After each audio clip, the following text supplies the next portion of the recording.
What is going on, investors? Hopefully you guys are doing well out there, and hopefully you don't have too many speculative stocks in your portfolio because they are getting absolutely hammered. Today we're going to take a look at another one, and that is Roku, R-O-K-U. During the regular session, this thing was down 10%. After reporting earnings, Q3 earnings after the bell, we'll take a look at them, the revenue growth, the profits. This company actually does have profits, and then we'll look at this from a technical perspective. Look at this, just textbook double top, give back the entire leg of gain.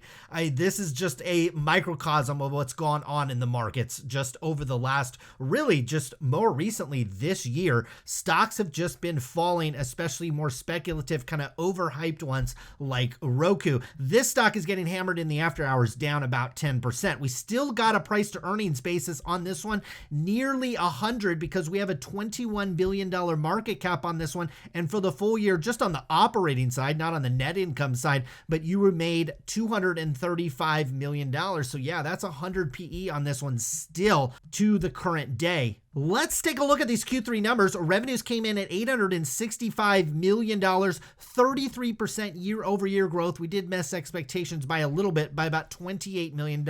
And some of you will say, well, 33% growth, that's not bad. Well, you could pull up Google, who has way more cash, way more profits, way more dominant position in the business that they run, and they have a better growth rate than this. And so stocks like this are getting thrown out, while 33% growth, being profitable now also on a quarterly and a yearly basis certainly can help your stock, but these stocks really ran out in front of the market. All the Cathie Wood kind of loved and hyped stocks have just absolutely been decimated, and we'll talk about from a valuation perspective, it might not be over. Take a look at Q1 guidance. I think this is what's really surging the stock down in the after hours. I think during the regular session, people are just ditching equities right now, especially speculative equities. But look at this. Revenue guidance came in for the upcoming quarter at just $720 million.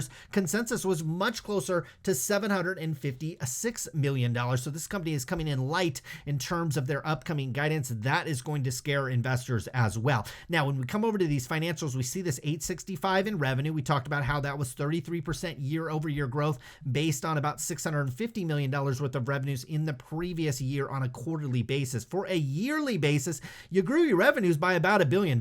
You went from 1.7 up to $2.7 billion on that total revenue side. Now, the way this company makes money is they sell you these players at a loss, because you notice the player revenue in the most recent quarter was 161. They actually spent 207 on that. But the mega high margins are in this platform business where you made $703 million worth of revenue, and it only cost you 278. Hello, juicy margin. So on the platform, these are the shows, this is the content on Roku, they made $425 million. They lost about 46 selling the players. Total gross profit in the most recent quarter was about 380. Last quarter on a quarterly basis, last year on a quarterly basis, it was 305. So it went from 305 million up to this 380. On a yearly basis, paints an identical story. You went from 808 up to $1.4 billion in terms of gross profit. Now, fortunately, the company has other costs, okay? They have R&D, selling and marketing, and general administratives. The total operating expenses on those grew quite a bit over the last year on a quarterly basis,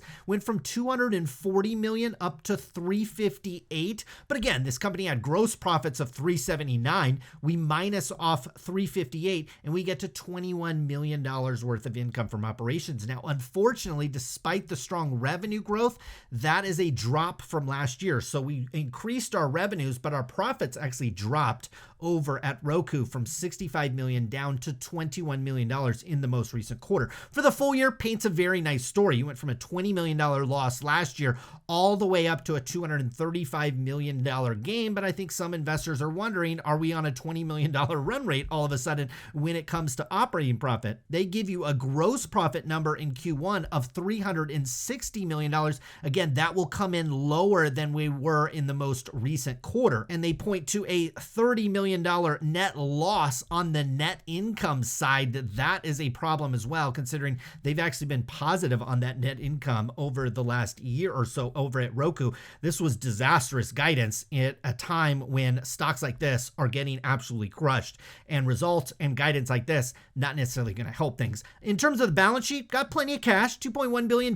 We know that they have a lot of competition out there and they have to pay a lot for these shows, and that can be expensive for a company like this, but $2.1 billion, pretty solid wad of cash, quite frankly. They do have some long-term debt that ticked down. It went from 89 to 79. Whenever you see long-term debt tick down, you want to come up to the current portion of debt and see if it just transferred over to there. About half of it did. So we saw long-term debt tick down by 10, but their current portion ticked up by about 5. When you get over to cash flows, you'll see that in a little bit better detail. Now we come down to cash flows and we pull down a net income number, really nice net income number over the last year, 242. I think some investors are wondering, is that it for Roku? Is that it for these strong net incomes? Is the environment that we're in going to make it much harder for this company to extend these profits and grow them? Because I think that was kind of baked into the valuation to a certain degree, at least when the stock was much, much higher, up over $400 per share, believe it or not. Last year, you lost $17.5 million. This year, you made $242 million.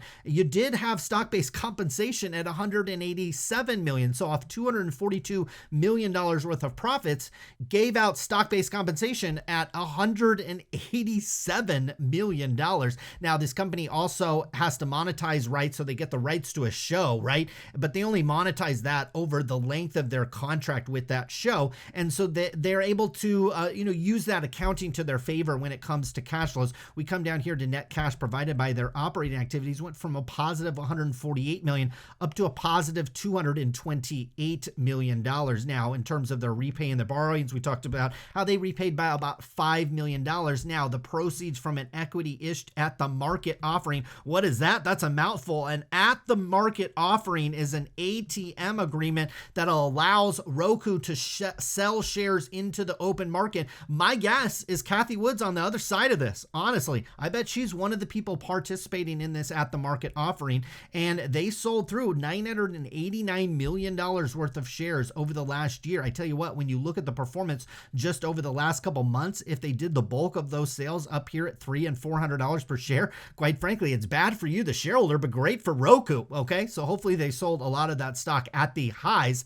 And it looks like, considering where the stock is now, it's going to be difficult to raise even more money in the upcoming year based on where the stock price is, unless you want to dilute shareholders even more when the stock is absolutely tanking. Now, like a lot of stocks, look, even if you're not interested in Roku, I bet you got some stocks, especially if you're on the speculative side, that look exactly like this. You made highs sometime last summer. You might have made highs back in October and November, but since then, you've been making series of lower highs, and this has been doing it perfectly. I mean, basically, $100 increments all the way down here to $133 per share. There is a levels of support down here at about $130 and lower than that at about $100 per share. I wouldn't necessarily be very excited about getting into this stock because what we are making is kind of a downward channel on this one. And you know my rules, if you've been following this channel any length of time, is you've got to get candles out of this channel. And I'd like to see maybe 2, maybe even 3, maybe even 4 of them, okay? Especially when we're talking about speculative stocks with still a valuation.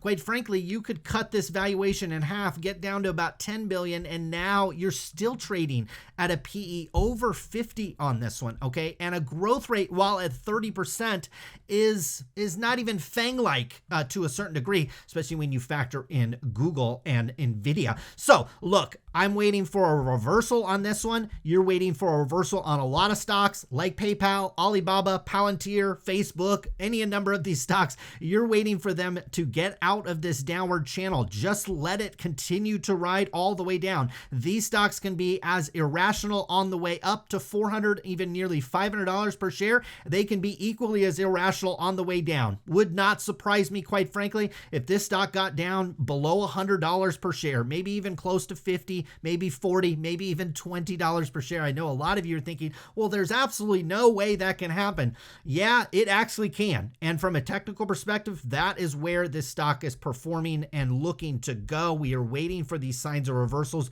You get a sign of a reversal on this one.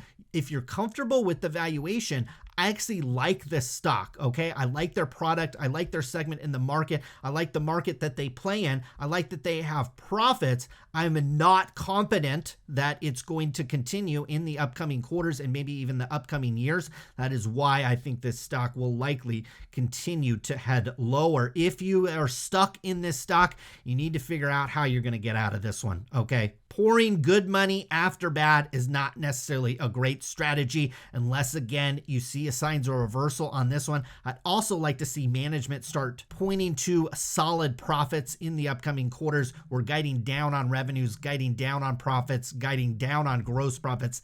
Those are bad things. I'd probably steer clear of Roku. Hopefully, guys enjoyed this video. Be back again soon with more. Good luck with your investments.